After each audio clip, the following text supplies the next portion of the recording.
সিকিমের পশ্চিম দিকেই রয়েছে এই ছোট্ট শহর পেলিং। সেখানে অকৃত্রিম প্রাকৃতিক সৌন্দর্য সবার মন কাড়তে বাধ্য। আগের পর্বে ছিল কলকাতা থেকে এনজিপি আসা, Namchi Chardham, Tammy tea garden সহ রাবাংলা ভ্রমণের বিস্তারিত তথ্য। যদি না দেখে থাকেন আমি ডেসক্রিপশনে লিংক দিয়ে রেখেছি, একবার দেখে নিতে পারেন। আজ থাকছে পেলিংয়ের বিশেষ আকর্ষণ স্কাইওয়াক, অরেঞ্জ গার্ডেন, পাহাড়ের আঁকাবাঁকা রাস্তা, ভ্যালি ভিউ আর বিখ্যাত কাঞ্চনজঙ্ঘা ওয়াটারফলস। তাহলে একদিনে পেলিং ভ্রমণের আজকের গল্প শুরু করছি। সবুজে ঘেরা পাহাড়ের বুক চিরে আমরা এগিয়ে চলেছি। আজ বেরোতে বেশ অনেকটাই লেট হয়ে গিয়েছে। বাবা শরীরটা ভালো না, পাহাড়ি আঁকাবাঁকা রাস্তায় একটু অস্বস্তি হচ্ছে। ঘড়ির কাঁটা জানান দিচ্ছে বেলা 11টা। আর চলার পথে আমরা দেখে নিলাম রিম্বি ওয়াটারফলস। কিছুক্ষণের মধ্যেই আমরা এসে পৌঁছালাম আজকে আমাদের প্রথম গন্তব্য অরেঞ্জ গার্ডেনে। চারিদিকে উঁচু উঁচু পাহাড়ে ঘেরা, আর মাঝের ভ্যালিতে প্রচুর কমলা লেবুর গাছ। সিঁড়ি দিয়ে খানিকটা নিচের দিকে নেমে এলেই দেখা যাবে টিকিট কাউন্টার। টিকিট জনপ্রতি 30 টাকা। এই সুন্দর জায়গাটায় কেউ যদি থাকতে চান তাহলে হোমস্টের ব্যবস্থা আছে।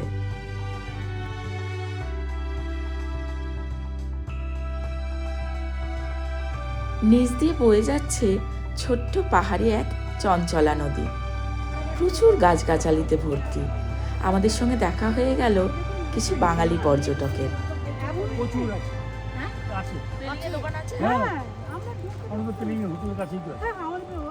এখানে বড় এলাচেরও চাষ হয়, আর জায়গাটা খুব সুন্দর করে সাজানো। সামনে এক দুটো খাবারের স্টল আছে। এখানেই পাওয়া যাচ্ছে অরেঞ্জ জুস, ফ্রুট ওয়াইন, বড় এলাচ, অনেক কিছুই।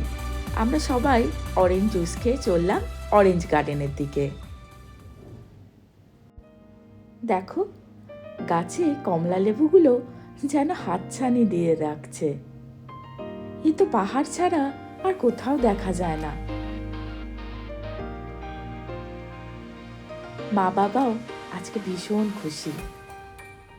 গাছে ঝাঁকে ঝাঁকে কমলা লেবু, আর ওপরে নীল আকাশ। আহা, এ যেন ঠিক রূপকথার কোনো ছোট্ট গ্রাম। আমি আর মা তো নিজেকে সামলাতে না পেরে চলে গেছিলাম নদীর কাছে। কি অপূর্ব চারিদিক! তাই কিছু মুহূর্ত ক্যামেরায় বন্দি করে রাখলাম স্মৃতি হিসাবে।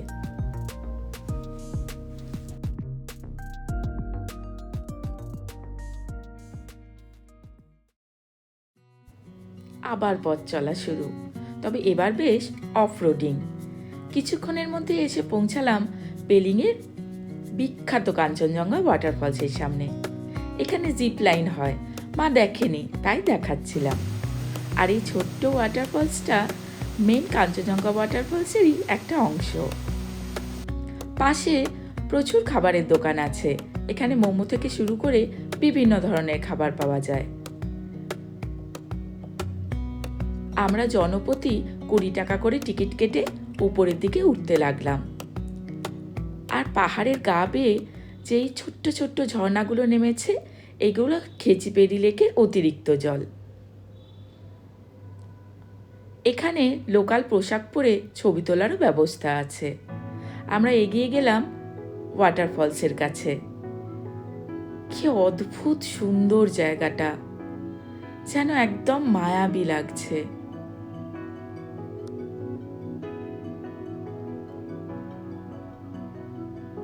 প্রিয়জনের সঙ্গে বেশ কিছু রোমান্টিক মুহূর্ত এখানে কাটানো কিন্তু যেতেই পারে। কি যে ভালো লাগছে তা আমি ভাষায় প্রকাশ করতে পারছি না। আমি আর মা পাথর টপকে আরো সামনের দিকে চললাম, কারণ ওয়াটারফলসকে একদম কাছ থেকে অনুভব করব বলে। রোদ পড়ে এখানে রামধনুও দেখা যাচ্ছিল। ক্যামেরায় কতটা বোঝা যাচ্ছে বলতে পারবো না। আর জলটা দেখো, একদম টলটলে স্বচ্ছ।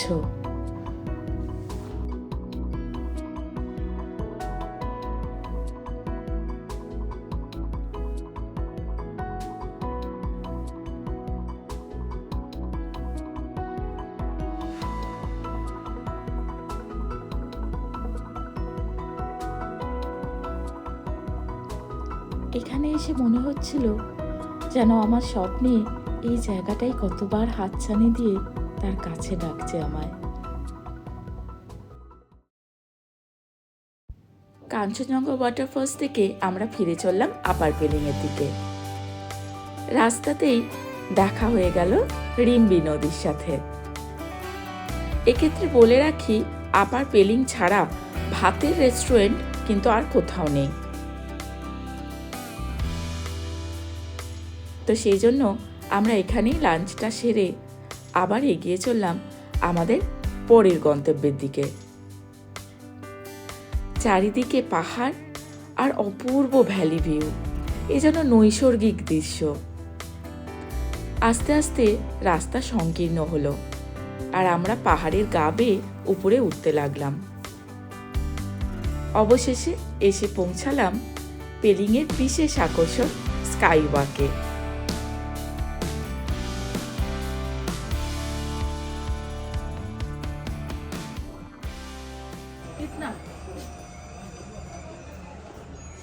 और एजेड का कुछ व्हीलचेयर वगैरह कुछ नहीं है ना? এখন বাজে দুপুর 2:30 আর আমরা এসে পৌঁছেছি পেলিংয়ের বিশেষ আকর্ষণ গ্লাস ব্রিজে। তো লেটস এক্সপ্লোর। এখানে টিকিট 100 টাকা পার পারসন আর গাড়ি পার্কিংয়ের জন্য 30 টাকা। যারা ড্রোন ফ্লাই করতে চান তাদের জন্য 1000 টাকা চার্জ। আমি ভাবলাম বাবাকে হুইল চেয়ারে করে নিয়ে যাব, কিন্তু সেটা হলো না। মা বাবা উঠতে লাগলো আর আমি এখানে হুইল চেয়ারগুলোকে রেখে চলে এলাম। আসলে এগুলোর খুবই দুর্দশা।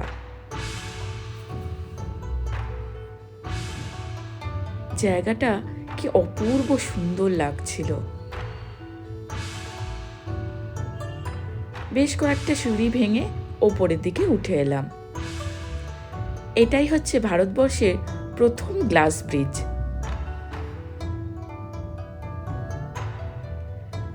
জুতো এখানে খুলে তবেই এখানে প্রবেশ করা যায়। এই যে মূর্তিটি সামনে দেখা যাচ্ছে, এটাই হলো অবলোকিতেশ্বর বা চেন রেজিং এর মূর্তি, যা 137 ফুট উচ্চতা।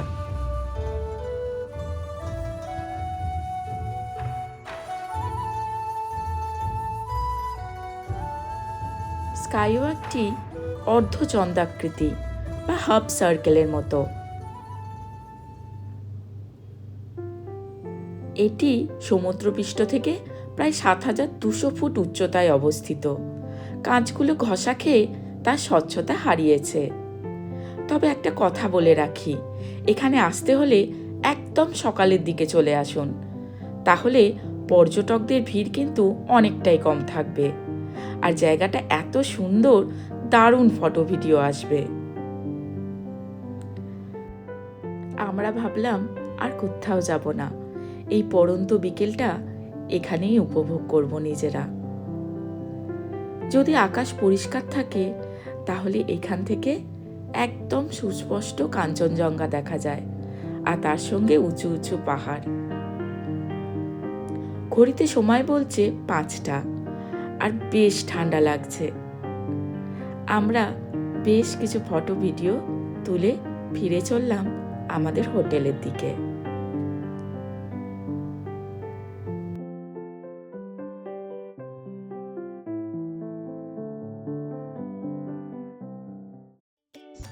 Good morning from Pelling. আমার বন্ধুরা সকাল সকাল চলে এসেছে আমার সাথে দেখা করতে। আচ্ছা বলে রাখি, আমরা আছি লোয়ার পেলিংয়ের লামথাং রিট্রিট হোটেলে। জায়গাটা বেশ সাজানো গোছানো, কাঞ্চনজঙ্ঘার ভিউও খুব সুন্দর। কিন্তু আমি বলবো আপনারা আপার পেলিংয়ে থাকার চেষ্টা করুন, কারণ ওখানে দোকান রেস্টুরেন্ট সবই একদম কাছাকাছি পেয়ে যাবেন।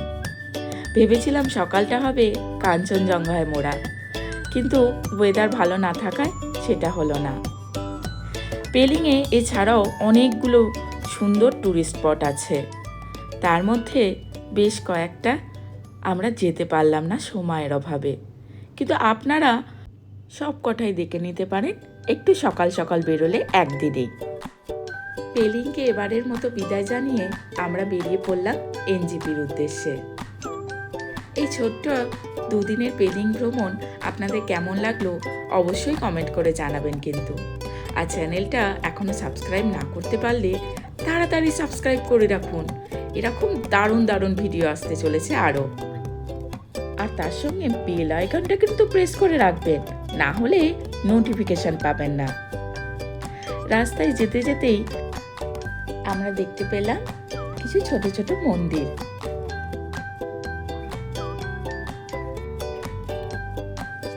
আবার কোথাও দেখতে পেলাম মনেস্ট্রিও। আমরা বেরিয়ে পড়েছি বাড়ি যাওয়ার উদ্দেশ্যে।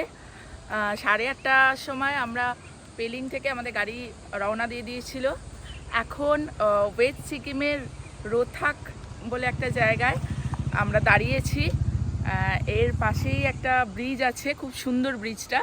আর এদিকে একটা রেস্টুরেন্ট আছে, তো আমাদের ড্রাইভার দাদা ওখানেই ব্রেকফাস্ট সারছে। তো আমরা খেয়ে দিয়েই বেরিয়েছিলাম, ব্রেকফাস্ট করেই বেরিয়েছিলাম। তো আমরা এখানে একটু চারদিকটা দেখছি ঘুরে, খুব সুন্দর জায়গাটা। এবার আর একটা জিনিসই বাকি রইল, সেটা হচ্ছে বন্দে ভারত এক্সপিরিয়েন্স। দেখা যাক সেটাও কেমন হয়, সেটাও শেয়ার করবো তোমাদের সাথে।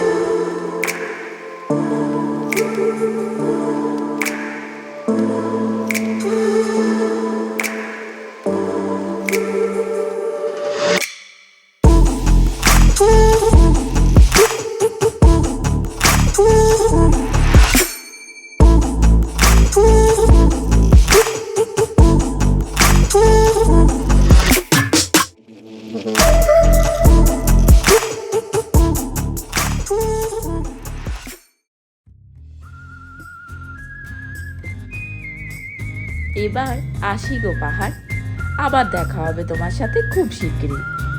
কিছুক্ষণের মধ্যেই আমরা পৌঁছে গেলাম এনজিপিতে।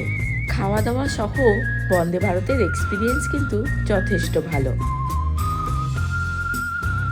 আজকের মতো টাটা, দেখা হচ্ছে নতুন কোথাও পরের ভিডিওতে।